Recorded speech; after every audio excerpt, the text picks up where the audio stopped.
Hello, Espacinians! Welcome back to our oral communication subject. Are you all ready to listen and learn? Today, we will discuss the Lesson 7, Public Speaking.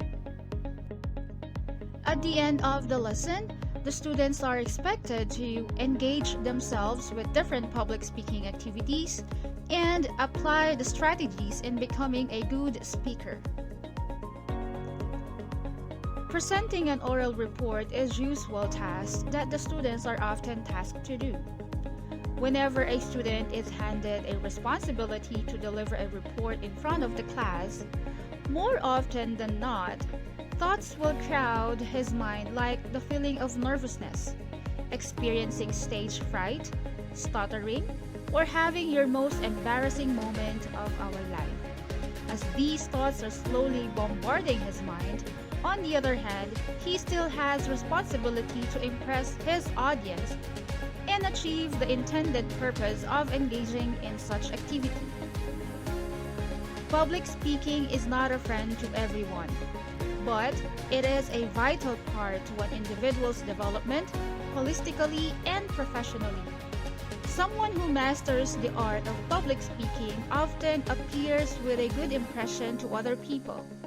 They are equipped in developing interpersonal relationships and appear as smart and credible speakers. There are strategies that beginners could adapt to enhance both their speaking skills and how they portray themselves when they step on the stage. But before we discuss these strategies on how to become confident in doing public speaking, let us define first public speaking. Public speaking is a process of communicating information to a large audience.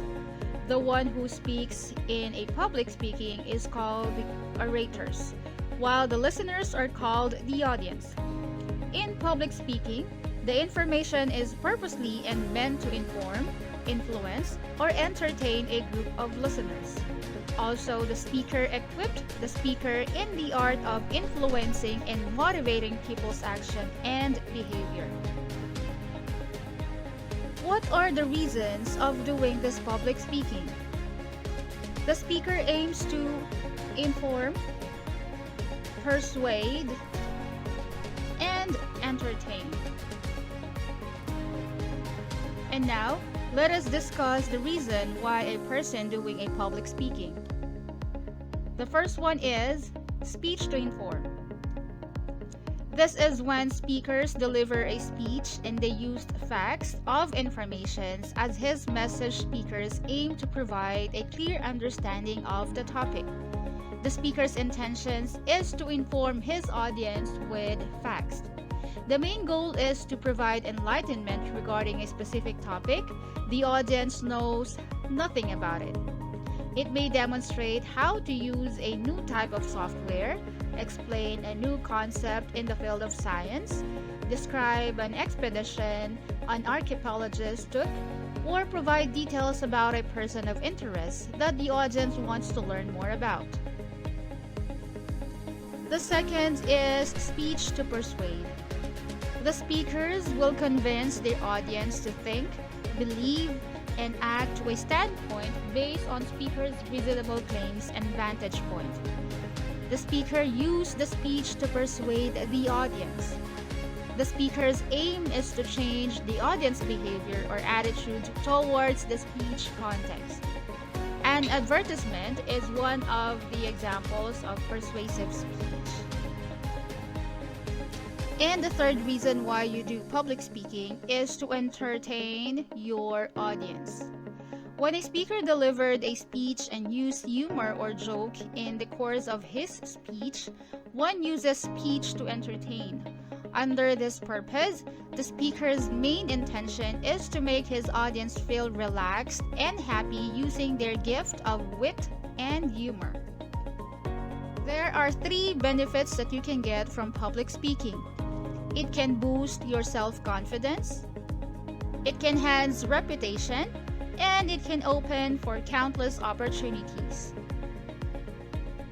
But the question is, how to become a good speaker? There are 4 strategies on becoming a better speaker. The first thing that you need to do to become a public speaker is to practice, practice, and practice. A spontaneous practice may never make it perfect, but rest assured that there will be progress and it will be better.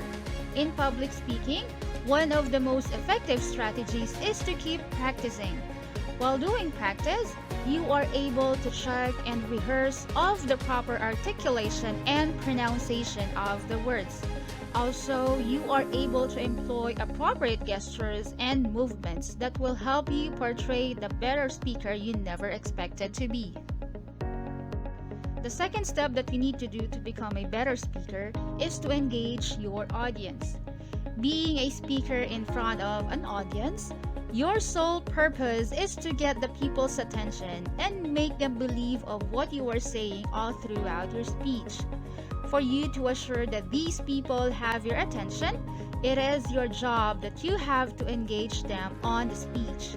With this, you will feel less isolated from them and it will ease the tense atmosphere that surrounds between you and your audience. You can employ questions that will require them to participate on your speech or include light jokes and limericks on your speech as part of entertainment. You have to be careful when using jokes. Make sure that they are not offensive or else the effect will be the other way around. The third strategy that you need to do to become a better speaker is to pay attention to body language. More than half of your impact as a speaker depends upon your body language. You probably have control over the words you speak, but are you sure that you are control over what you are saying with your body language? Body language comprises gestures, stance, and facial expression. These are all the more important when all eyes of an audience are upon you. When you are presenting strong, positive body language becomes an essential tool in helping you build credibility, express your emotions, and connect with your listeners. It also helps your listeners to focus more intently on you and what you are saying. And the last strategy that you need to do to become a better speaker is to think positively.